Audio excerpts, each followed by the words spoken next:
Hello students, welcome to Y exam B. So students, IBPS और RRB PO mains और clerk mains के लिए हमारी कंप्यूटर सीरीज कंटिन्यू है। इसमें हम डिस्कस करते हैं 20 मोस्ट इंपॉर्टेंट एमसीक्यूज। ये वीडियोस आपको रोज ही देखने को मिलती हैं। आज इसका डे 13 है। इट मीन्स हम 12 डे यानी कि 240 क्वेश्चन हम कंप्लीट कर चुके हैं। 241 क्वेश्चन से हम इस वीडियो में स्टार्ट करेंगे। राइट, जिन्होंने भी बच्चों ने भी वीडियो नहीं देखी है, जिनका पीओ मेंस एग्जाम है, स्पेशली उनके लिए, क्योंकि ये 25 का एग्जाम है अभी 2-3 दिन बाद ही, तो आप जरूर इस वीडियो को देख लीजिए, ये आपके लिए बहुत हेल्पफुल रहेगी। राइट, साथ साथ चैनल को सब्सक्राइब कर लीजिए ताकि आपको इस तरह की यूजफुल वीडियोस आने वाले टाइम पर मिलती रहे। स्टार्ट करते हैं इस वीडियो को। 241 क्वेश्चन।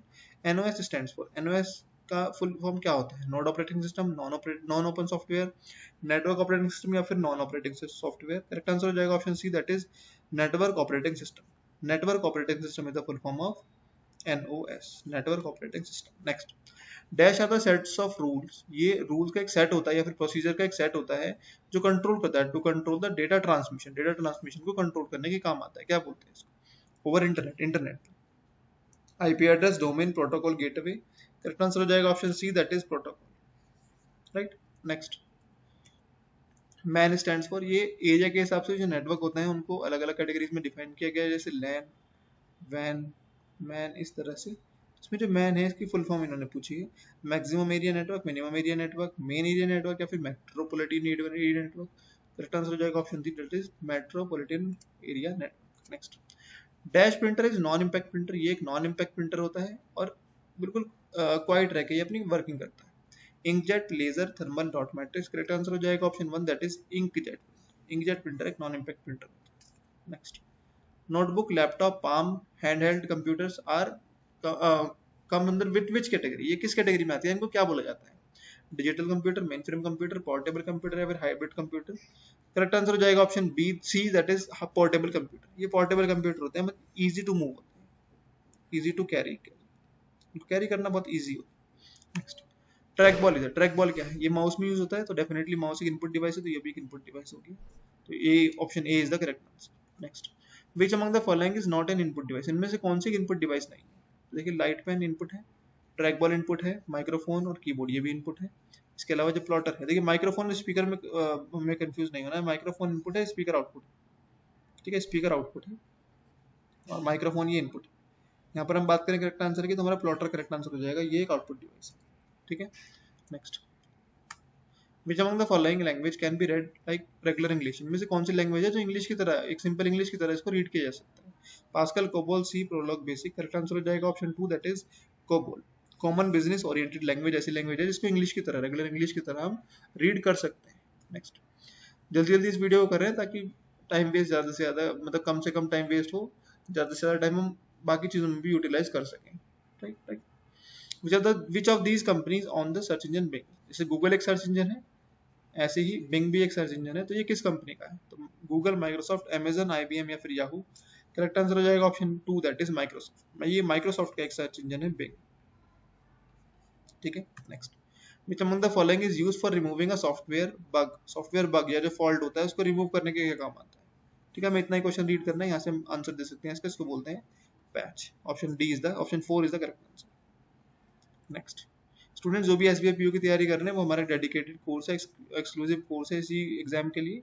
आपको इसमें regular guidance, mock test, personalize study plan और 1-on-1 सेशन आपको मिल जाते हैं। आप इसमें एनरोल करा लीजिए अगर आप SBI PO टारगेट कर रहे हैं। इसमें लेवल वही रखेंगे जो SBI PO का लेवल आता है।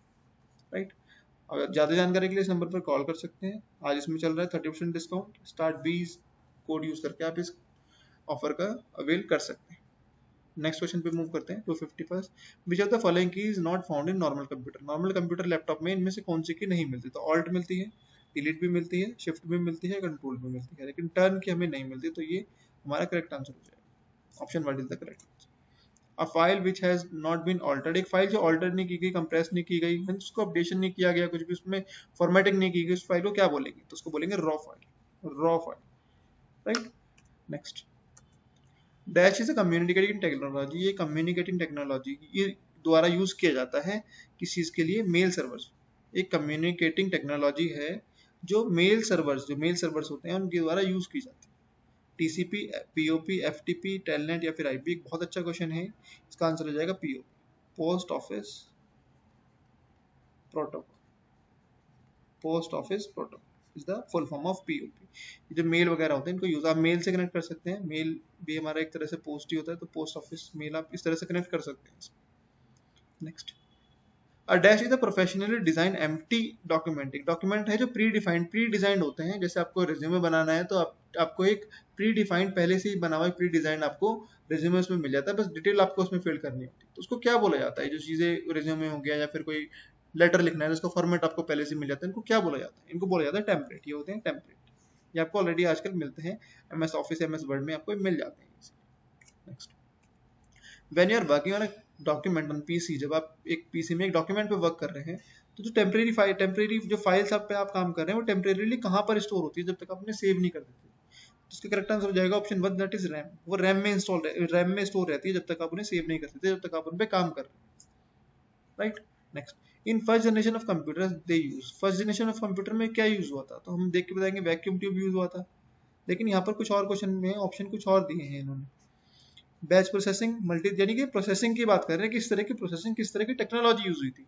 तो मल्टी प्रोग्रामिंग, नेटवर्किंग या फिर all of above. Correct answer हो जाएगा option 1, that is batch processing. इसमें बैच प्रोसेसिंग यूज की गई थी। Next, software that disrupts the normal functioning of computer, computer की जो नॉर्मल फंक्शनिंग होती है उसको डिस्टर्ब या फिर उसको डिसरप्ट करने का, उसमें प्रॉब्लम करने का काम कौन करता है? Malware, virus, hacker, Trojan horse या फिर none of this. Correct answer हो जाएगा option 1, that is malware. Malware जो होता है वो नॉर्मल फंक्शनिंग को डिस्टर्ब करता है। Next, which among the following is known as semiconductor memory. Semiconductor मतलब कुछ देर तक मेमोरी को कंडक्ट करे, कुछ देर में उसको लूज कर दे। कौन सी ऐसी होती है? तो हम जानते हैं कौन सी होती है, वोलेटाइल मेमोरी हमारी कौन सी? RAM. Next, which among the following counting device, counting device है, डेवलप्ड बाय चाइना ने डेवलप की थी। रेक्टेंगुलर वुडन फ्रेम, पहचान गए होंगे इसको अब तक। वुडन फ्रेम में काउंटिंग डिवाइस कौन सी थी? Abacus. Option 3 is the correct answer. Next, dash is use in second generation computer, इनमें से क्या सेकंड जनरेशन ऑफ कंप्यूटर में यूज हुआ था? तो करेक्ट आंसर हो जाएगा इसका ऑप्शन 1, दैट इज ट्रांजिस्टर्स। ये हमारा सेकंड जनरेशन में यूज हुआ था। वैक्यूम ट्यूब फर्स्ट में, माइक्रो प्रोसेसर फोर्थ में, इंटीग्रेटेड सर्किट थर्ड में। इसके अलावा AI की बात करें, आर्टिफिशियल इंटेलिजेंस, ये हमारा फिफ्थ जनरेशन में यूज हो। क्लियर? तो ये थे स्टूडेंट्स हमारे 260 क्वेश्चन से कंप्लीट हो चुके हैं। 13 डेज हम कंप्लीट कर चुके हैं। 14 डे के साथ आपको मिलेंगे कल 20 और क्वेश्चन मिलेंगे।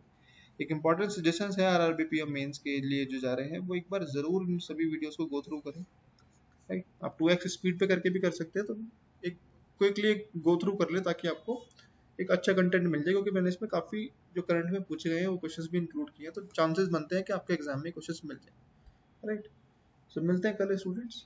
Till then keep learning.